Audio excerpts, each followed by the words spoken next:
তো ফ্ৰেণ্ডছ প্ৰথমে আপোনালোক সকলোকে মোৰ এই চেনেলটোলৈ স্বাগতম জনাইছোঁ। তো ফ্ৰেণ্ডছ আমাৰ যি ADA গেট 4 এক্সাম হ'ব, এই এক্সামৰ কাৰণে এডমিট কাৰ্ডৰ ডেট আজি ঘোষণা কৰা হৈছে আৰু সেই এডমিট কাৰ্ডৰ ডেটটো মতে 15 তাৰিখে আপোনালোকৰ দিনৰ 11:30 বজাত এডমিট কাৰ্ডসমূহ মুকলি কৰি দিয়া হ'ব। আপোনালোকে এডমিট কাৰ্ডসমূহ যোনটো অফিচিয়েল ৱেবছাইট আছে সেৱাৰ তাত আপোনালোকে এডমিট কাৰ্ডসমূহ আপোনালোকে এপ্লিকেশ্যন ID দি পেলানি আপোনালোকে ডাউনলোড কৰি ল'ব পাৰিব। আৰু যিসকলৰ এডমিট কাৰ্ডসমূহ ডাউনলোড কৰিবলৈ এপ্লিকেশ্যন ID মনত নাই তেওঁলোকে আপোনালোকে কি কৰিব লাগিব মই আপোনালোকক এই ভিডিঅ'টোত জনাই দিম। আপোনালোকে গতিকে ভিডিঅ'টো অলপ স্কিপ নকৰাকৈ শেষলৈকে চাই থাকক। আপোনালোকে ইয়াৰ যোনটো অফিচিয়েল ৱেবছাইট আছে তালৈ আহিলে আপোনালোকে মোবাইল নম্বৰ ডেট অফ বাৰ্থটো দিব লাগিব।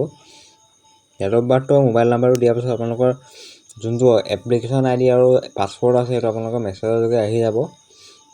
আপোনালোকে পিছত লগইন কৰি পেলানি আপোনালোকে যোনটো এপ্লিকেশ্যন ID আৰু লগইন পাছৱৰ্ড আপোনালোকে পাইছিলে মেছেজৰ যোগেদি সেইটো মাৰিলে আপোনালোকে এডমিট কাৰ্ডটো ডাউনলোড কৰি ল'ব পাৰিব। তো ফ্ৰেণ্ডছ এনেদৰে আপোনালোকে যোনটো আহিবলগীয়া 15 তাৰিখে গেট 4 এডমিট কাৰ্ড আছে সেইটো আপোনালোকে ডাউনলোড কৰি ল'ব পাৰিব। যদি ভিডিঅ'টো চাই আপোনালোকে কিবা এটা হেল্পফুল হ'ল আপোনালোকে তেন্তে ভিডিঅ'টো লাইক, শ্বেয়াৰ আৰু ছাবস্ক্ৰাইব কৰিবলৈ নাপাহৰিব। ধন্যবাদ।